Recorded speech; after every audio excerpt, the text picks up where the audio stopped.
Le Burkina Faso vient de faire un choix historique qui secoue la planète entière. Pendant que certains crient au danger, d'autres y voient une lueur d'espoir pour tout un continent. Une nouvelle alliance se dessine entre Ouagadougou et Moscou, loin des anciennes puissances coloniales. Mais que cache réellement ce partenariat entre la Russie et le Burkina Faso? Opportunité ou piège? Acte de souveraineté ou stratégie risquée? Restez bien jusqu'à la fin de cette vidéo car ce que vous allez découvrir pourrait changer votre regard sur l'avenir de l'Afrique.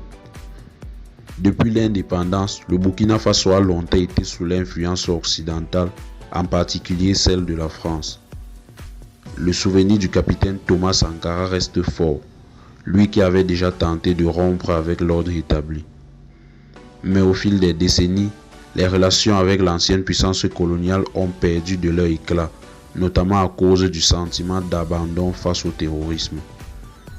Avec l'arrivée au pouvoir du capitaine Ibrahim Traoré, une nouvelle ère s'ouvre. Le Burkina Faso cherche des partenaires fiables qui respectent sa souveraineté. Et la Russie répond présente. La coopération débute discrètement. Des instructeurs russes arrivent pour former l'armée burkinabé. Progressivement, les relations se renforcent.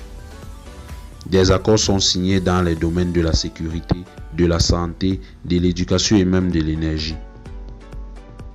Contrairement au partenariat passé, celui-ci se veut équilibré. La Russie n'impose pas, elle propose.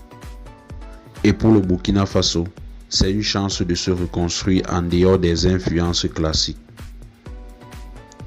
L'un des premiers effets visibles de cette alliance, c'est le renforcement de l'armée. Grâce au soutien logistique et au transfert de compétences, les forces burkinabées montent en puissance.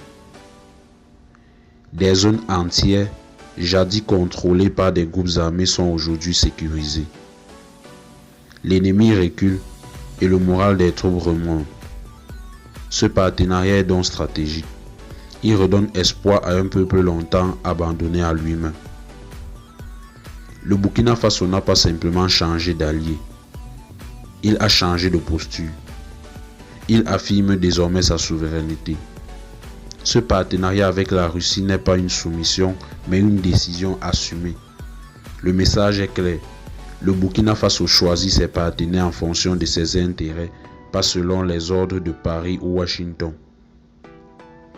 Ce vent de liberté inspire d'autres pays du Sahel en quête eux aussi de dignité. Mais ce rapprochement avec Moscou n'est pas sans critique. Certains évoquent la présence du groupe Wagner, d'autres parlent d'un risque de dépendance à la Russie. L'Occident s'inquiète car il perd de l'influence dans une région stratégique. Le défi pour le Burkina Faso est de garder le cap. Coopérer sans se faire dominer, avancer sans tomber dans de nouveaux pièges géopolitiques.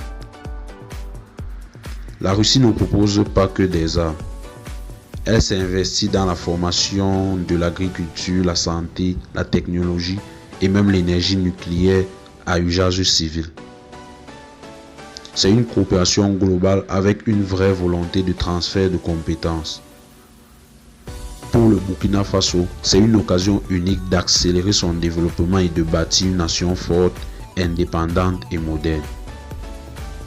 Ce partenariat entre le Burkina Faso et la Russie marque un tournant. C'est le symbole d'une Afrique qui reprend le contrôle de son destin.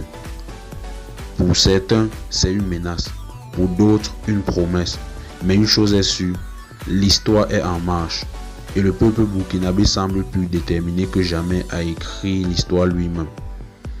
Si cette vidéo vous a éclairé, abonnez-vous à Tempête de l'info, likez et partagez massivement. Et vous, que pensez-vous du partenariat entre la Russie et le Burkina Faso? Dites-le en commentaire, on vous lit. À très bientôt pour une nouvelle analyse engagée.